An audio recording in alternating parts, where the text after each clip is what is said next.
आनंद शर्मा जी ने कहा है कि अगर 500 टन सोना अगर हम गिरवी रख दें तो देश की स्थिति बेहतर हो सकती है। यानी एक बार फिर 1991 की याद होने लगी और सवाल फिर ये खड़ा होने लगा है कि जब देश की अर्थव्यवस्था क्या वाकई में बहुत हालत खराब है, क्या वाकई में अर्थव्यवस्था आईसीयू में भर्ती हो गई है।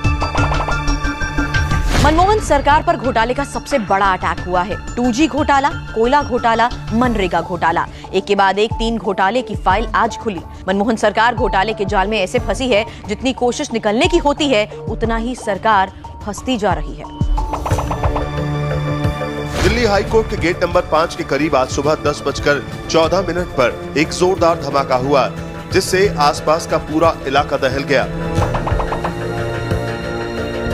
मैं आपकी स्टेट को चैलेंज करता हूं कि इन 20 साल में वो एक एविडेंस देंगे कि जम्मू कश्मीर लिबरेशन फ्रंट को पॉलिटिकल मूवमेंट के बगैर वायलेंस के साथ किसी किस्म का ये एक एविडेंस। मैं आपको देता हूं एविडेंस।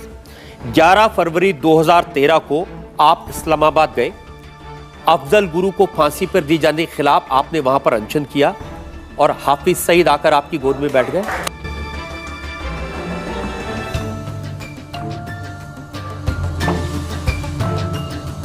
हमने वजीर आजम से बात करी, हमने सोनिया गांधी जी से बात करी। सोनिया गांधी जी को उस हादसे की हमने तस्वीरें दिखाई तो उनके आंसू फूट पड़े और उन्होंने हाथ जोड़कर कहा कि ये तस्वीर मुझे मत दिखाओ, फौरन जाओ वजीर आजम से बात करो।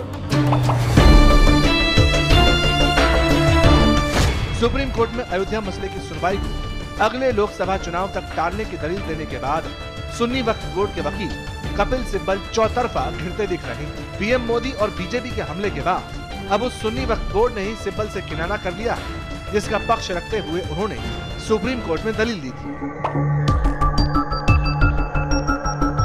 मोदी सब अपनी बात कहते हैं साहब किसी ने नहीं किया, बहुत कोशिश की, उन्हीं के बीजेपी ने भी कोशिश की, कुछ नहीं हुआ।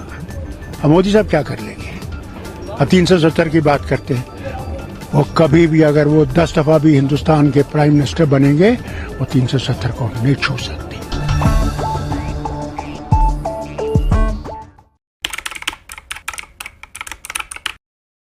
मैं नरेंद्र दामोदर दास मोदी ईश्वर की शपथ लेता हूं कि मैं संघ के प्रधानमंत्री के रूप में अपने कर्तव्यों का श्रद्धापूर्वक और शुद्ध अंतःकरण से निर्वहन करूंगा।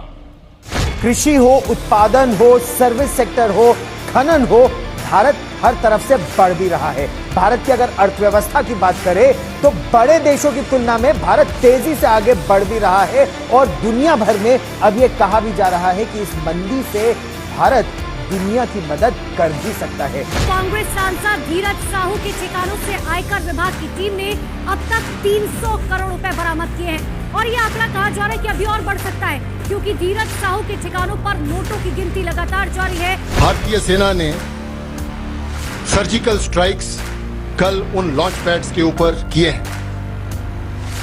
इस ऑपरेशन का लक्ष्य आतंकवादियों के नापाक मंसूबों को विफल करना था।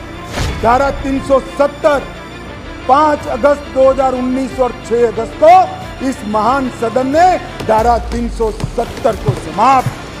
के अलगाववादी संगठन JK-अलफ के मुखिया यासीन मलिक को श्रीनगर में गिरफ्तार कर लिया गया है। सदियों की प्रतीक्षा के बाद हमारे राम आ गए।